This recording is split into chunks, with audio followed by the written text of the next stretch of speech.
Are you like me? Do you enjoy gaming, but your partner may not be as keen? Over the past few years, my wife and I have found some games that we enjoy playing together, even though I consider myself a little more hardcore and she is extremely casual when it comes to gaming. So in no particular order or ranking, here is a list of 5 relaxing cooperative games that you can play while sitting together on the couch. You can enjoy these games with someone who may consider themselves a more casual gamer. The first game on my list is It Takes Two by Hazelight Studios. Now, it's no secret that It Takes Two is one of my favorite cooperative games that's ever been made. Not long ago, I made a fairly glowing video review on it where I went into detail about everything that I love about this game. There will be a link in the description below if you'd like to check out the details. The short version is that it proves that split screen is still a great way to enjoy a cooperative game. The gameplay itself is simple enough to not intimidate less experienced gamers, and while the puzzles aren't exactly Mensa-level challenges, it does take some cooperation to solve them. It Takes Two uses some stunning visuals and fun and interesting characters alongside a heartwarming story to pull in even the most hesitant of gamers. I would recommend this one for both local and online cooperative play. The Nintendo Switch is a great entry point for new gamers. The massive success of Animal Crossing's New Horizons, I think, is evidence of this. So it shouldn't come as a surprise that my spouse and I really enjoy gaming together on our Switch.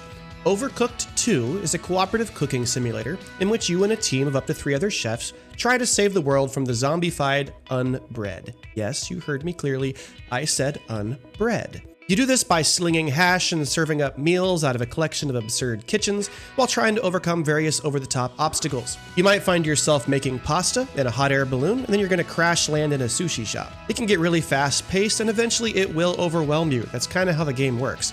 But it's all in good fun, and it leads to some pretty hilarious moments as you're tossing chopped tomatoes at each other as your pot of pasta boils over, setting the rest of the kitchen on fire. It can get difficult towards the end, but the difficulty scales up at a pretty reasonable rate. And by the time you've made it to the later levels, chances are you've acquired the skills you're going to need to succeed. This is a great game to pick up during those short moments of free time because you can just start and stop whenever you want, and a round never takes more than like 10 or 15 minutes. We're staying with the Switch for game number 3 as we move on to Stardew Valley. This is a game that I used to play on my own on the PC several years ago, but now they've released split-screen cooperative mode, and so I picked it up for the Nintendo Switch, and we've really been enjoying it. Stardew Valley is a limited sandbox RPG in which you take on the role of someone who inherits your grandfather's old, broken-down farm, nestled in the magical Stardew Valley. It's up to you what you do with it. You can raise crops for cash, you can keep animals for artisan goods, you can become a beekeeper, plant an apple orchard, or spend your days with a rod and reel angling for fish. You have the opportunity to interact with your neighbors in the nearby town, where you can build relationships, fall in love, or get married and have kids. There is a storyline that you can pursue if you want, and that involves some simple combat against magical creatures and a bit of sleuthing for a mystery, but it's 100% up to you as to how you want to play the game. You can cooperatively farm with up to 4 players, and my wife and I really enjoy the split screen mode where we can sit on the couch and work together to accomplish whatever tasks we have for that day. It's an incredibly chill game that settles firmly alongside other titles like Animal Crossing or Minecraft for allowing you to customize and build your world as you see fit. Game number 4 on my list is an oldie but a goodie, Portal 2. Basically, this game set the standard for cooperative puzzle games, and the industry has been trying to recapture that magic ever since.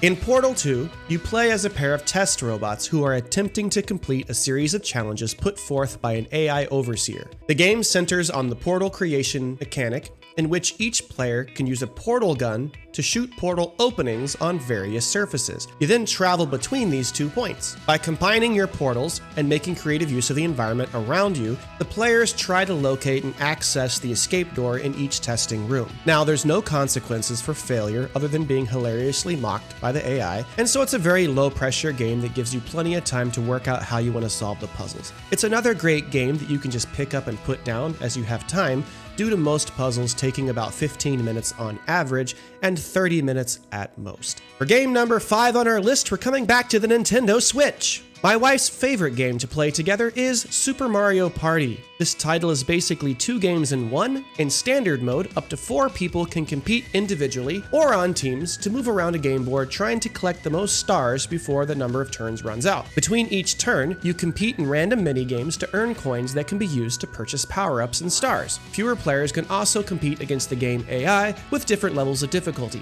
The game also has other modes that focus specifically on the mini-games and does away with the whole board game part completely. Both are great ways to enjoy the game, and it mostly depends on how much time you have to play. A standard game can take anywhere from 30 to 90 minutes to play, whereas most mini-games can be played in less than 5. The reason this is a favorite for my wife is the wide variety of game styles that you can find. Some games require traditional button pushing on a controller, and some games require you to wave your arms around like a complete crazy maniac. The other ones, it's a combination of the two. We also enjoy this game because we can involve the kids when we play, and it makes it a little bit more flexible for us. So, these are 5 games that my wife and I like playing together. Maybe it gave you an idea for something that you can play with your own family. There are other titles we play, of course, and maybe I'll make a video about those in the future, but these are our definite favorites. If you enjoy these videos, please leave a like and maybe even subscribe for future content. Thanks for your time, and I'll catch you later.